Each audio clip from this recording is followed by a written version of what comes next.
Ladies and gentlemen, on YouTubers, welcome everyone to WWE RAW Review, the show from, what's the date again? Okay, June 18th, 2018.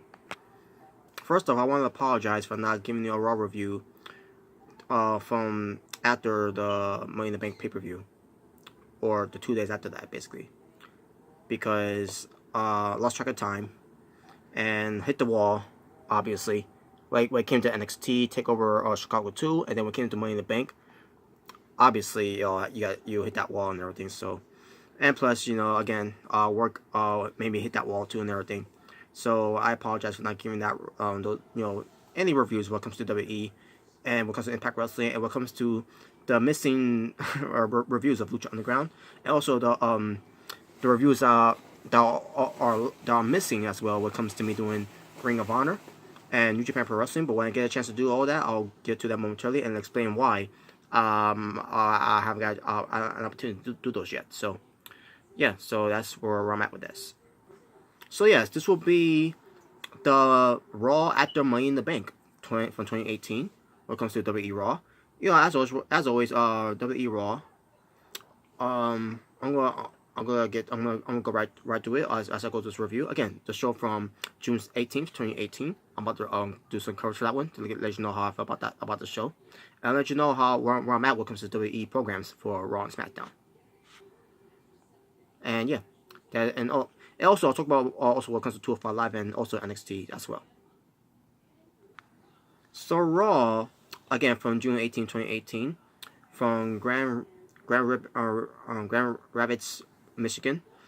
Your commentators were Michael Cole, Corey Graves, and Jonathan Coachman. Now, folks, what I'm going to do here, I'm just going to go through what happened on Raw from 2 weeks ago that I did watch, and then I'll let you know where I'll be at with this, where I'm going to be moving on from this after the whole thing with what happened with Money in the Bank. So here we go. Let's get to have an hour number one for Monday Night Raw. So Kurt Angle comes out to go a promo.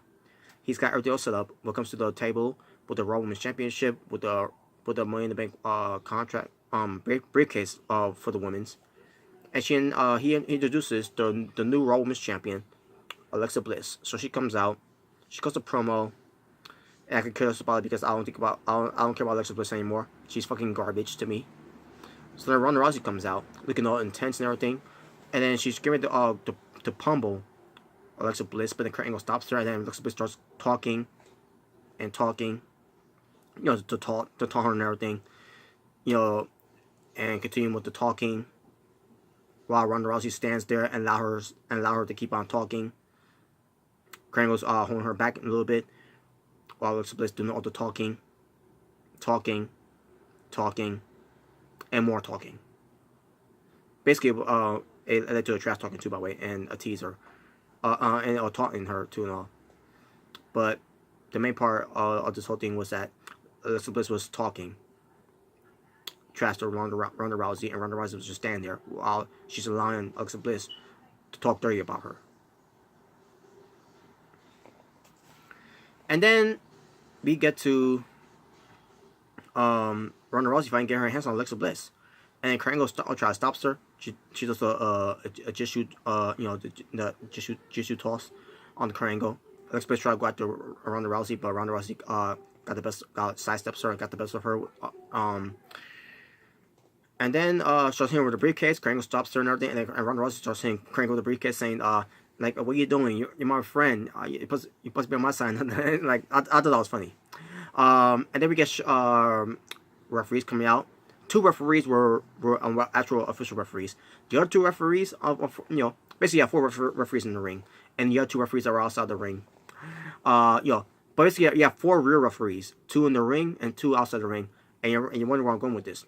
The 2 referees I saw in the ring, along with the real 2 referees, those were wrestlers, obviously, because I've never seen those referees before. So you have 4 referees, 2 of them were real, but 2 of them were actually wrestlers. So of course these referees were used for props when it comes to Ronda Rousey beating them up, and that's what happened. And then she goes to Alexa Bliss, and Paul rounds Alexa Bliss to a table, and that was it. Now Rectify, talked about this before, on my Money in Bank review. I think it was Rectify or I think it was 809, one of those two. Same time that I might like about what I saw here, and the rest of it I was just hated. Well, here's the thing. I hated half of this because Alexa Bliss was, because I explained before. Alexa Bliss, when it comes to Ronda Rousey trying to go after her, talking. Ronda Rousey stands there, allow Alexa Bliss keep on doing all the talking. That's what I hated about it. And then that's when Ronda Rousey decided to fight, beat her up and everything. So I guess I enjoyed half of it, but I didn't enjoy the other half of it because again, it involves talking, and talking, and more talking. It was fucking annoying. And yeah. So we go backstage. Kurt Angle and Ronda Rousey was talking backstage. Having a bitter argument basically, and then Kurt Angle decides to suspend Ronda Rousey for 30 days. And there you go. Because she laid her hands on the officials. She laid her hands on the general manager, which led to a suspension. So yeah, Ronda Rousey has been suspended. Maybe because she's of what I'm hearing, she's gonna do some kind of movie scene, and on top of that, she's going to the Hall of Fame. When it comes to the International Sports Hall of Fame, so I think that's why she's taking time off too. And another reason why I heard that she's taking time off too is because, well, surprise, WWE creatives have no plans. They got nothing for Ronda Rousey. What a shocker, right? But yeah, these supposed to be the genius creative teams that's supposed to come up with some genius plots, some genius segments and genius storylines for them, these talents in WWE, and at this point they had nothing for Ronda Rousey. At this point, when it comes to WWE on having they got nothing for these talents as of right now, it'd be time for them to let them go, like they did with Austin Aries. Just saying. So Ronda Rousey was leaving. She's being stopped by Renee Young. Renee Young looked like she was going to get an interview, but then Ronda Rousey stops. Renee Young walks up to her, and Ronda Rousey said that the days are counting, and when she comes back, Alexa Bliss is going to get her ass kicked, basically. And that was it. Next, we get to Seth Rollins calling a promo, who's the Intercontinental champion, and Seth Rollins basically does the Intercontinental Championship Open Challenge here. So who comes out? Dolph Ziggler. And Rectify or AO9 probably mentioned this too, that I probably not like what Dolph Ziggler did here. I'll get to that momentarily. But as Dolph Ziggler come out, we see Drew McIntyre come out too. So basically, Drew McIntyre was at ringside for Dolph Ziggler because Dolph Ziggler answered the Open Challenge for Seth Rollins in the Intercontinental Championship. So they're having a good match. Seth Rollins looked like he's going to win here, but then Dolph Ziggler gives him or basically rolls through the counter roll up that Rollins once did, and then Dolph Ziggler counter it and does the pull of the tights, shades of what Seth Rollins did to Elias from Money in the Bank, and Dolph Ziggler gets the 3 count in the win. So of all people that WWE decided to have Seth Rollins lose the Intercontinental Championship when this when it comes to Seth Rollins being this fighting champion, of all people they could have given it to. They could have given it to Chad Gable. Could have made him a star. They could have done with Elias during at Money in the Bank where he could have won, where he could cheat to win against Seth Rollins. Because think about it, when Seth Rollins doing that to Elias at Money in the Bank makes no sense because he's supposed to be the babyface. He's supposed to be he's supposed to be popular with these fans that have them do the right thing and everything. That you kind of my gif there. You could have given it to I would have taken Drew McIntyre. I know he's been in the Intercontinental champion before, but he's only been a one-time Intercontinental champion, and he also had a decent run as the Intercontinental champion too as well. And it's basically because what his character was before. He was just known as the chosen one, but now he's back as when it comes to having intensity, and having a new look and everything, and he's a new man. But yeah, you could have given it to Bobby Roode. Hell, you could have done something with Kurt Hawkins. I wouldn't prefer Hawkins because he's a jobber and all that because he lost all of his matches. I would not prefer him, but at least do something with Hawkins to actually make him, where he cheats to beat Seth Rollins to become the current champion. But of all people they could have chose to beat Seth Rollins for the current championship, they chose someone that we don't care about in 2018, in Dolph Ziggler. Who cares about Dolph Ziggler right now in 2018? Oh, we care about him now? Yeah, because he's with Drew McIntyre. The only reason why people care about Dolph Ziggler right now is because he's with Drew McIntyre. People care about Drew McIntyre more than they do with Dolph Ziggler. Dolph Ziggler's time has come and gone. And what this makes him now? A 6-time Intercontinental champion now? Yeah, again, you could have done this with Drew McIntyre. You could have done it with Chad Gable. You could have done it with Bobby Roode. You could have done it with Carl Hawkins. You could have done with... I would have taken the Jinder Mahal. Yeah, as much as I don't like Jinder Mahal anymore, I would have taken the Jinder Mahal to be in the current champion. Having cheat to win with Seema Singh at ringside. Why the fuck do I care about Dolph Ziggler being the current champion anyways? I don't care about Dolph Ziggler anymore, folks. I mean, sure, I'll give him credit where it's due because of him being an in-ring performer. And by the way, this was a good match too, by the way. I mentioned this already, but this was a good match. Dolph Ziggler was stepping up his game. But still, Dolph Ziggler didn't need this. In fact, if WWE wanted Seth Rollins to drop the belt, then why couldn't you drop it to Elias? Like, what the fuck was that? But at this point, I don't care anymore, folks. And I'll tell you more. I'll tell you more about that why.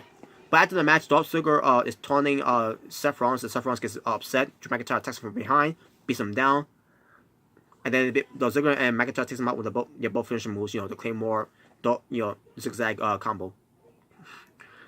And also, we get Renee Young interviewing Dolph Ziggler and Drew McIntyre.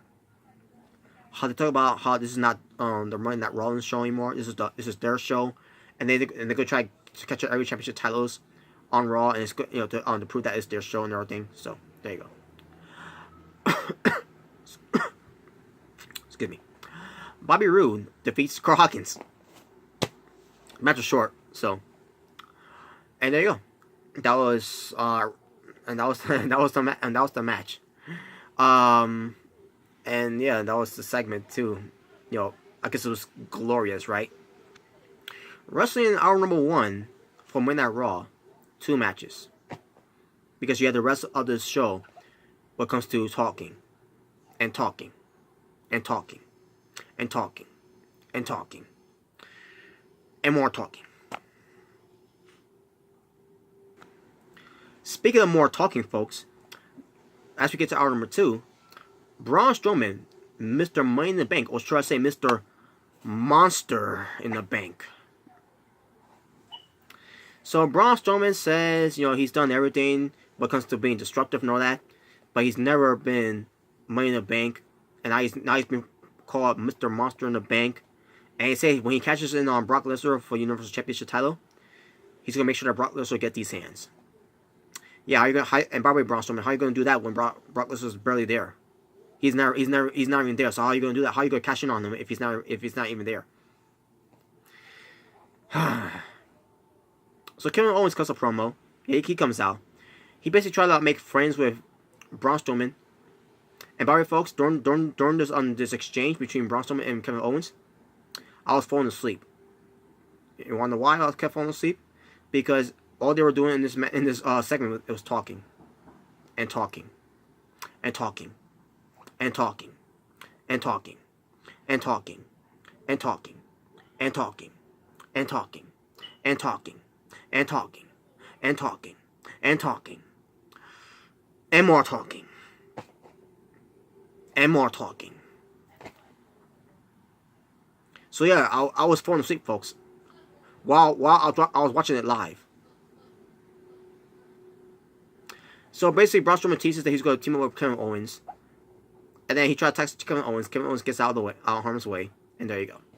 And we'll get to more of these two later. Sasha Banks and Bayley have a backstage segment where Bayley is talking to Sasha Banks about her failed win at Money in the Bank, where Sasha Banks always looks at her phone and look at what she did wrong in the match. This is the format that they do with Sasha Banks every time when it comes to her not getting the job done in her big matches. when it came to the Royal Rumble, when it came to the Elimination Chamber, when it came to any big matches that they have from Raw, wherever. You always got Sasha Banks looking at her phone to see what she did wrong, so she could learn from it. You know. So basically, Bayley goes up to Sasha Banks and says to her, she needs a partner against the Riot Squad. Are you in? And basically, Sasha Banks agree. There you go. The B team makes fun of Bray Wyatt and Matt Hardy when it comes to Matt Hardy being woke and Matt Hardy, and when it comes to Bray Wyatt being a babyface. And also because of him being the Eater of Worlds, doing all. Basically, the B team, Bo Dallas and Curtis Axel were doing an impression. Curtis Axel was just like bootleg Matt Hardy, and Bo Dallas was just like his brother, babyface Wyatt. I thought it was funny. Boba was, except for Kurt Hawkins a little bit. Bo Dallas, on the other hand, he was funny because obviously he knows his brother very well, and I thought he nailed it very, very well. And then we get to this match where bootleg, basically the leader of bootlegs and bootleg Matt Hardy and babyface Wyatt for defeating Heath Slater and Rhino. Nothing to say there, folks. Constable Corbin backstage with Kurt Angle about Stephanie McMahon saying how Kurt Angle needs to do his job, something like that, about whatever. I didn't care because you got Stephanie McMahon name involved with it, so who cares? Jinder Mahal cuts a promo saying that he may have lost to Roman Reigns, even though no one cared about that match, but he's a new man. Whatever. So he has a match against Chad Gable, and he's being covered by Samuel Singh. And Jinder Mahal beats Chad Gable. Even though Chad Gable had the better performance in the match, but Jinder Mahal wins. The Riot Squad backstage wreaking havoc, as a Riot Squad, taking the laptop from some schmoke in the suit and breaks it. Oh, what a riot that caused it in the backstage from the Riot Squad. That's some riveting shit. That's some edgy shit that we've never seen before. Something that we've seen in a Nickelodeon show. Or maybe a Disney show. Bayley, Sasha Banks versus the Riot Squad, which will feature Liv Morgan and Sarah Logan, as they have Ruby Riott at ringside. Match happens. Whatever. The Riot Squad wins. So Sasha Banks and Bayley. Basically Sasha Banks with some frustration, pushes Bayley down and leaves her. Bayley looks in shock. Then backstage, basically Sasha Banks walking away. Bayley starts stopping her. Then she's not finished with, I'm not finished with you and all that. And then Sasha Banks, well, I'm finished with you. And then Bayley attacks her. Bayley literally attacks her from behind. And so wait a minute, this isn't the Bayley character that we have known. We never seen before. So also Sasha Banks and Bayley start whipping each other's asses. Bayley got her ass kicked at the end of it, and Sasha Banks walks away, and we'll get to more of them later. So yeah, all I gotta say to WWE is 2 years too late. When it comes to Sasha Banks and Bayley, because of their feud. I mean, not feud, but when it comes to the storylines, to build up the storylines, 2 years too late, WWE. Fuck you. Talking about wrestling for hour number 2, 3 matches. One of them was short. One of them was also short, but the other one was actually a little longer, but still, yeah, 3 matches. And again, two of them were short because we have talking. Yeah, I get my drift. And speaking of more talking, as we get to hour number 3. Kurt Angle comes out to talking, basically because by order of Stephanie McMahon, it's going to be about the whole situation with Brock Lesnar, because of the WWE Universal Championship, because the next pay-per-view is Extreme Rules, and when it comes to SummerSlam, they need an opponent for Brock Lesnar for SummerSlam for the Universal Championship. So who comes out? Roman Reigns. Yeah, because we want to see Roman Reigns in that match with Brock Lesnar again. And then also Bobby Lashley comes out, and Bobby Lashley wants to be the guy to face Brock Lesnar, because Roman Reigns is a failure to do to beat Brock Lesnar and everything. And then we get to the Revival coming out, and as soon as I see them, I was like, oh no, are they gonna bury these guys again? So sure enough, they have a match. So we get the Revival, Dash Wilder, and Scott Dawson versus Bobby Lashley and Roman Reigns. That's a tag team. And spoiler alert, they won.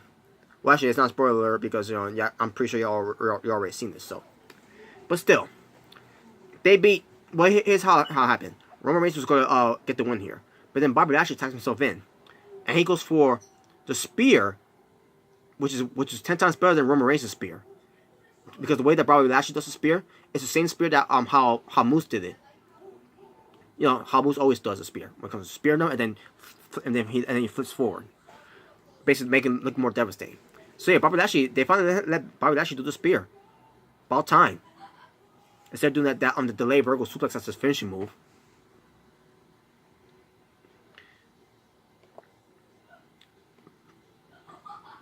Anyways, and yeah, that was that match. Yeah, the Revival continues on the game buried by Vince McMahon. So we get Kurt Angle backstage with Constable Corbin, and then Finn Balor walks up, smiling, cheesing like this, because he's Finn Balor. He loves to do that.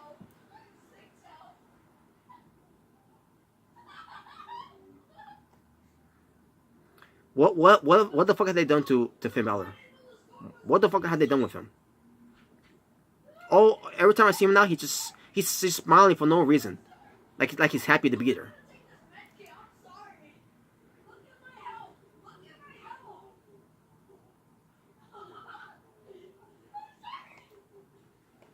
But basically, oh yeah, I forgot to mention about the whole thing with Brock Lesnar needs an opponent for SummerSlam. So Extreme Rules, they decided to have a multi-man match. So that's why Roman Reigns came out, because he wants to be part of it. Bobby Lashley also wants to be part of it. And also when we get to Finn Balor, who walks up to Kurt Angle and Constable Corbin, saying that Finn Balor wants to be a part of it because he's never lost he never lost the Universal Championship. He's the first ever Universal Championship. I mean, he's the first Universal Champion, and blah blah blah. Yeah. He never got his rematch, and blah blah blah. Like, who cares? At this point, who cares anymore?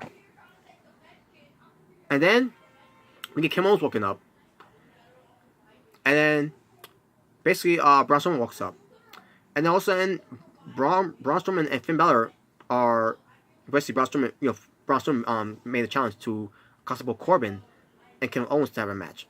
A tag team match for the main event, and they accepted. I think Kurt Angle made the match. So we get an announcement that AJ Styles is now on the cover of WWE 2K19, which, by the way, folks, a year too late. Just saying. But still, nice to see AJ Styles on the cover of the WWE 2K video game, which should have been last year. I'm just saying, but whatever.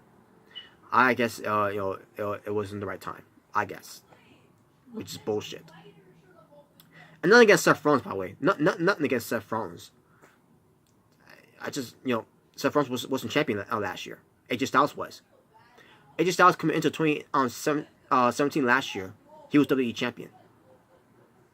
Seth Rollins wasn't champion coming into 2017.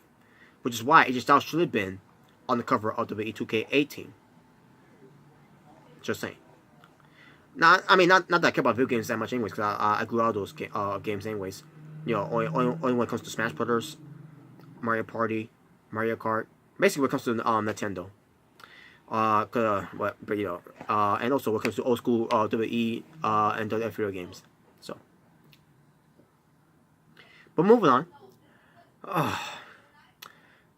So Gay Jose versus Mojo Rawley. And Mojo Rawley beats him. After the match, dumbass Charlie Caruso interviews Mojo Rawley. Mojo Rawley says he needs to be all about hype, but now he's all about being focused. Yeah, focus on what, right? So also we see Sasha Banks leaving. You know, she's getting into her car. Bayley stops her, says, "I'm not finished with you." And Sasha Banks says, "Well, I'm done with you, and I'm done with being your friend." She drives away. Bayley tries to get her attention, throws a bottle of water on her car, and that was it. Nothing happened after that. Edgy. Elias does his concert. It was entitled, "What Would Elias Do?" WWED. What would Elias do? It was a good song. And Elias wants to be part of the multi-man match too, because of Extreme Rules. Because he wants to face Brock Lesnar too. And there you go. No, let's just say that, folks. And guess what? The best part about this: no interruptions from Elias, from anyone to interrupt Elias. Especially from Johnson Coastman when it comes to saying hip hop legend or hip hop star. Renee Young interviewed Seth Rollins. Seth Rollins talked about how he's going to invoke his rematch clause against Dolph Ziggler on the next episode of Raw, and I'll get to that when I do the live stream of it. This is the pre-recording of it, by the way. And there you go. Main event: Finn Balor and Braun Strowman versus Kevin Owens and Baron Corbin, or should I say, Constable Corbin. So they had the match. I thought it was a decent main event match. Yeah. Kevin Owens was selling the beating that he got from Money in the Bank. Even Finn Balor for a little bit. And then in the end, Finn Balor loses to Baron Corbin, or should I say, Constable Corbin. By the way, Constable Corbin was wearing his uniform outfit because of him being the authority, whatever. At one point he took off his vest and he had on his collar shirt on. And yeah, so basically Baron Corbin and Kevin Owens wins the match against Braun Strowman and Finn Balor. And I thought it was a decent main event. So there you go. And that was WWE RAW. Talking about wrestling for hour number 3. 3 matches. Talking about wrestling overall for WWE RAW from June 18, 2018. 7 matches. Wait, is it 7? I think it's 8. Let me double count. 3, 6. Okay, my mistake, folks. It was actually 8 matches. Cause yeah, a few of them that were short, and a couple of them were a little longer. So yeah, 8 matches for Raw from June 18th, 2018. And my overall showing for the show for WWE Raw when it comes to June 18th, 2018 for WWE Raw. Now, despite the matches that we had, the main event I thought was decent. The opening match, Seth Rollins and Dolph Ziggler, great. I thought it was a good match. Everything else, besides everything else, I hate it, except for Ronda Rousey. Ronda Rousey is getting it done. Bobby Lashley, I'll give him credit. Main event, like I said, the main event match, Owens and Corbin beating Strowman and Balor. I thought it was a decent main event. Bo Dallas' impression of Bray Wyatt was good, because that's his brother, his real life brother. Drew McIntyre, obviously, he's the man. Dolph Ziggler, him being in the contract is still questionable. And as far as Seth Rollins, obviously for Seth freaking Rollins getting it done because it's Monday Night Rollins either way. So yeah. When it comes to Monday Night Raw, WWE Raw from June 18, 2018, 0 out of 10. Are you fucking kidding me? I'm not gonna give this Monday Night Raw show a fucking pass. This show was fucking terrible. It was fucking boring. And yeah, I point out a couple of things that I liked it on the show, like the Ronda Rouseys, the Seth Rollins, the Drew McIntyres, the Bobby Lashleys, the Kevin Owens, the Finn Balor's, the Braun Strowmans, the Sasha Banks, the Baileys, the Riot Squads, because I thought they had a decent night on that night. The Bo Dallases. Other than that, also go put them in there too. The Baron Corbins. And I mentioned the Kevin Owenses. There you go. Other than that, And I think I mentioned the Bobby Lashley's. Other than that, there's nothing else for me to like about this show. And also, I also want to point them out too. The Eliases. You know, what comes to and why am I saying it like that? What comes to the Ronda Rouseys, the Eliases, the Bobby Lashley's, the Bo Dallases, that because their fans are all these guys, So the Seth Rollinses, the Drew McIntyre's, yeah, I get my point. But yeah, I can't give this show a fucking pass. Are you fucking kidding me? This show is fucking garbage. I thought this show was fucking boring. Again, I point out a couple of things I liked about the show. But the show overall was still fucking boring. It's fucking garbage, fucking trash, a fucking dumpster fire. It's like a Monday night dumpster fire every time I watch this show. So fuck that. 0 out of 10. And get used to this, folks, because guess what? I'm not watching Raw until the night after SummerSlam. From here on out, no more me watching Monday Night Raw till after SummerSlam. After SummerSlam, basically when it comes to the Raw after SummerSlam, that'll be the time I'll be watching Monday Night Raw again. Not every week, just for that one time. And then when we get to Survivor Series, the Raw after Survivor Series, and then we get to the final Raw for 2018. Yes, and then we get to the first Raw of 2019. Yes. When it comes to watching the Raw after the Rumble, yes. When it comes to the Raw after Mania, yes. When it comes to the Raw after Money in the Bank, yes. And so on and so forth. Other than that, fuck Monday Night Raw. Fuck it. And that's the reason why I'm saying that too. This is my way to boycott the WWE. Because they finally made their decision of not putting the WWE Championship belt on Shinsuke Nakamura, my favorite wrestler of all time in this fucking generation. They ruined my favorite wrestler in Shinsuke Nakamura. Ruin him. So yeah, that's where I'm at right now with WWE right now. When it comes to programs of Raw and SmackDown. Now, folks, I haven't done this in a while. But if this is your first time watching me, my name is Robert Serrano Jr. And please, subscribe to Robert Serrano Jr. because I am the natural born thriller. So, take a chance. Take a shot with the natural born thriller.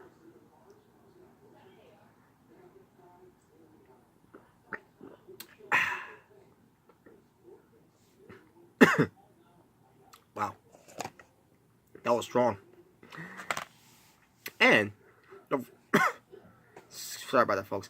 Don't forget to like or thumbs this video down. Either way, the choice is yours and yours alone. And with that being said, thank you for watching. Y'all take care. Have a good night and peace on the streets, YouTubers. Take care.